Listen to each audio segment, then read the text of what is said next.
help. Mum, Dad, anyone.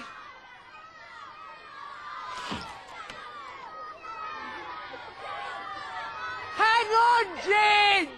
John! Shut up, you're making panic!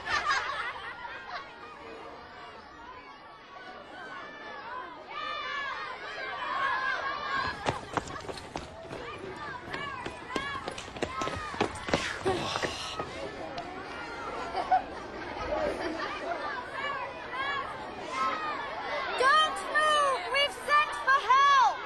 John! Hey, listen, Ginge. I hope you're all right, but if not, can I have your new Walkman?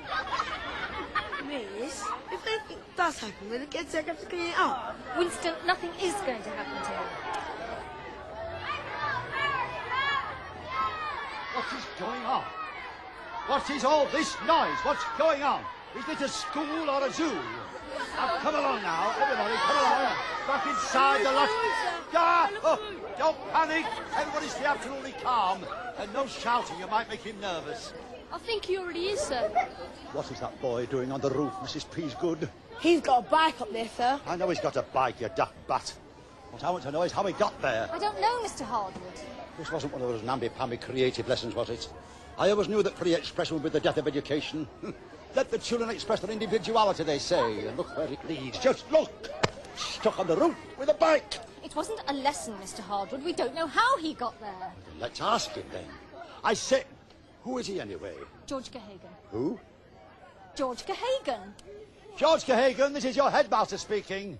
If you don't come down this instant, I'll come up there myself and throw you down.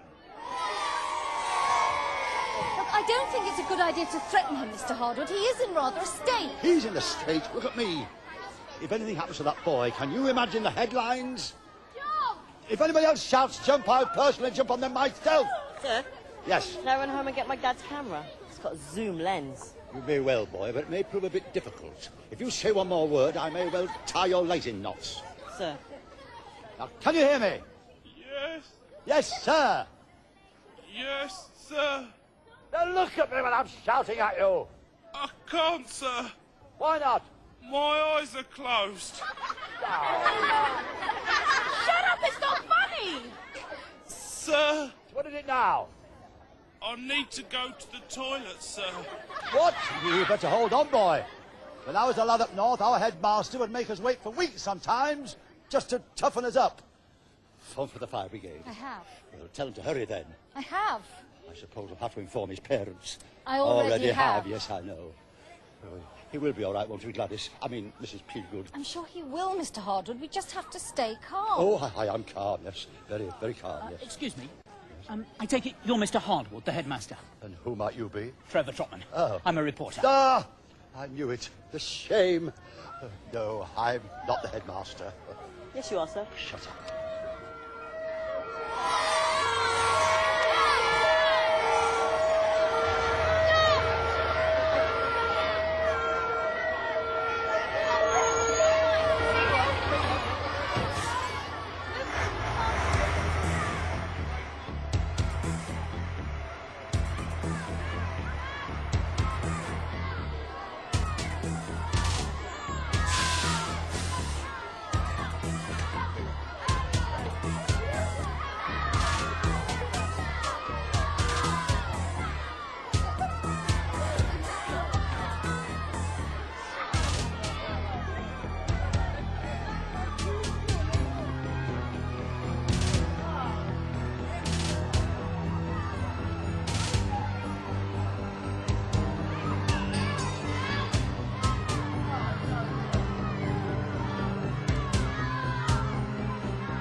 Billy Webb. Hello. What's that? Here for a good story, eh? Oh, a real drama, this one. I was on my way to cover a flower show when I saw him. What I don't understand is how did he get up there? On my bike. On your bike? But what was it... Hang on, Billy. Where are you rushing off to? I've got a story project to finish. I've hardly started it yet. But what was Ginger doing with your bike? And how did he end up on the roof? Come on, there must be a fantastic story here. It could make my name. Go on, Billy. I'm a reporter. I live by my wits. You must be pretty hard up then. Look, I can't. I've got to do my story project. Listen, I'll make a bargain with you. You tell me what this is all about, and I'll help you with your project. What do you say? I don't know. It's not just a bike. There's other things too. I could meet you after school. In a burger bar. I'll buy you a chocolate milkshake. And a burger. With some fries. Tomato sauce. All right. I'll have a strawberry milkshake then. He'll be all right now, Mr. Hardwood. Yes, that's the secret of being a good headmaster, Mrs. Peasgood. Always stay calm in a crisis. George Gahagan, see me in my office.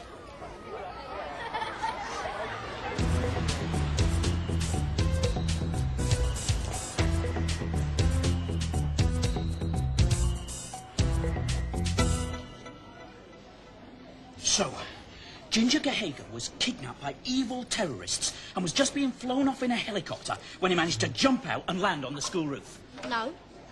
He stole your bike with the aid of an extraterrestrial bike thief, hid it on the roof, and then at the last minute his nerve failed. No. This hasn't got anything to do with Alfonso Bonzo, has it? No. At least, I don't think it has. So, when did it all begin? A while ago. A few weeks, I suppose. You woke up and you just knew that something strange, something unusual was going to happen.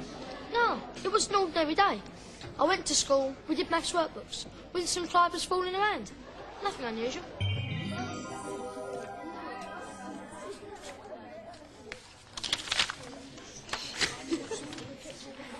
Winston, I don't know what's on that piece of paper, but it's either rude or silly, so just put it away, would you? Annette, collect the maths workbooks, would you, and put them on my desk? Yes, yes, please. Right, class 4, looking this way. Today we are going to start a new project. What's it about, miss? Well, if you listen, Nigel Creamer, you will find out, won't you?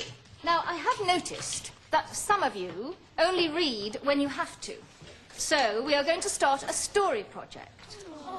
Now, I want everyone to choose a book from the school library, one that you haven't read before, and you're going to have to read it very carefully, because afterwards you're going to write about it. Oh, yes, what kept you interested, why you think others might like to read it, was it true to life, but I will help you with all that once you have read your books. And I would also like you to prepare a short talk on your books for the rest of the class. Now, let me see.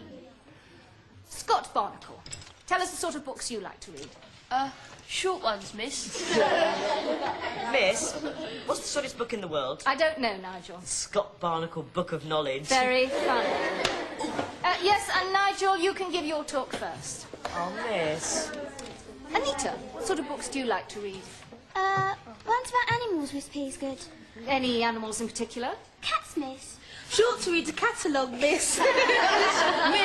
Miss, I read this wicked animal story called Mad Wolf. It was dead good, about this wolf thing with great massive fangs and blood and stuff. Yes, and yes, this thank you, Winston. I think we get the idea. Scott? Miss, I once read this book. It was called The Incredible Journey. It was dead good.